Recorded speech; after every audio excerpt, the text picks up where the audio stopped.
पवित्र बीजक प्रज्ञाबोध शब्द 24 अवधू सो योगी गुरु मेरा। शब्द 24 अवधू सो योगी गुरु मेरा, जो पद का करे निबेरा। तरीवर एक मूल बिनु ठाठा, बिनु फूले फल लागा। शाखा पत्र किंचु नहीं वाके, अष्ट गगन मुख गाजा। पौ बिनु पत्र करह बिनु तुम्बा, जीभ्या गुण गावई।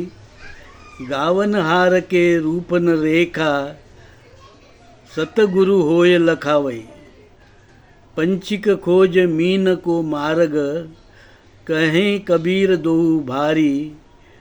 अपरंपार पार पुरुषोत्तम, मूर्ति की बलिहारी।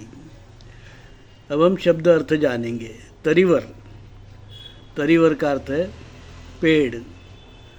मेरुदंड की हड्डी। मूल का अर्थ है जड़। अष्ट गगन का अर्थ है योगी की शरीर बनावट कल्पना। गाजा का अर्थ है गर्जना। पौ का अर्थ है पौंधा। करह का अर्थ है आधार। तुम्बा का अर्थ है लौकी का गोल खोल, जो वाद्य बनाने के काम में आता है। पंचिक का अर्थ है पंछी का मार्ग। मीन का अर्थ है मीन मछली और उसका मार्ग। प्रज्ञाबोध। धर्मात्मा कबीर कहते हैं, भाइयों, आजकल हठ योगी लोग बड़े बड़े दावे कर रहे हैं। ये हठ योगी मच्छिंदर गोरख आदि अपने आप को शिव दत्तात्रेय आदि से जोड़ते हैं और कहते हैं हमें ये योग शक्ति प्राप्त हुई है, वो शक्ति प्राप्त हुई है इत्यादि बकवास करते हैं। सब उल्लू बनाने के धंधे हैं, जिन्हें गोरख धंधे के नाम से लोगों ने खिल्ली उड़ाई है। यही झूठ महाराष्ट्र के ज्ञानेश्वर या ज्ञानबा ने फैलाया और उसके नाम से कैसे कैसे झूठ योग फैलाए गए। जैसे उसने दीवाल चलाई, अपनी पीठ पर रोटी सिकवाई, भैंसे से वेद बुलवाए आदि आदि। ये सब कबीर साहब के बाद की बात है, तो उनके पहले ये विदेशी यूरेशियन वैदिक ब्राह्मण धर्म के लोग कितने झूठ बोलते होंगे, आप अंदाज तक लगा नहीं सकते हो।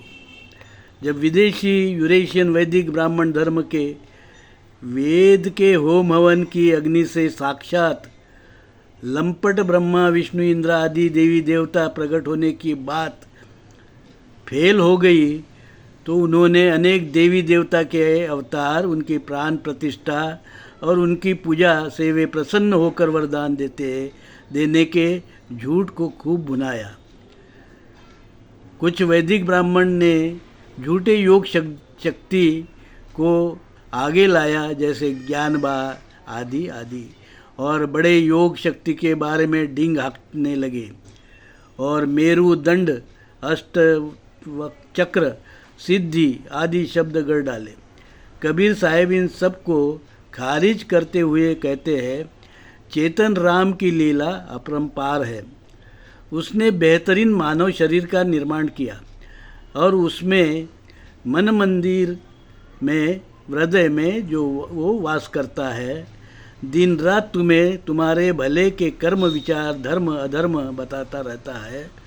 उस अनहद धर्मवाणी को सुनने के बजाय शरीर को उल्टे सीधे हठ योग से कष्ट देना मूर्खता है। जिस प्रकार मछली के मार्ग को या पंछी के मार्ग को फिर से ढूंढना कठिन है, उसी प्रकार चेतन राम को हठ योग बुत परस्ती, अवतार, होम हवन, गाय घोड़े की बलि, असत्य नारायण पूजा, ब्राह्मणों के अनुष्ठान आदि से परमात्मा चेतन राम के दर्शन होना मुश्किल ही नहीं नामुमकिन है। कबीर साहब कहते हैं, सुख का एक ही मार्ग है, आसक्ति, मोह, माया, इच्छा, अधार्मिक कार्य का त्याग कर मूल भारतीय हिंदू धर्म का सरल सहज योग मार्ग। योग का सही अर्थ है मोह से विरक्त, वियोग, विपासना। बेहुदे हठ योगी लंपट ब्राह्मण गुरु कहलाने के लायक नहीं है, ना ही उनके पास सच्चा सदधर्म है। हमारा मार्ग सदधर्म, समता धर्म, विज्ञान और मानवता, सदाचारशील का धर्म है। मूल भारतीय धर्म अपनाओ और अपना जीवन सार्थक करो।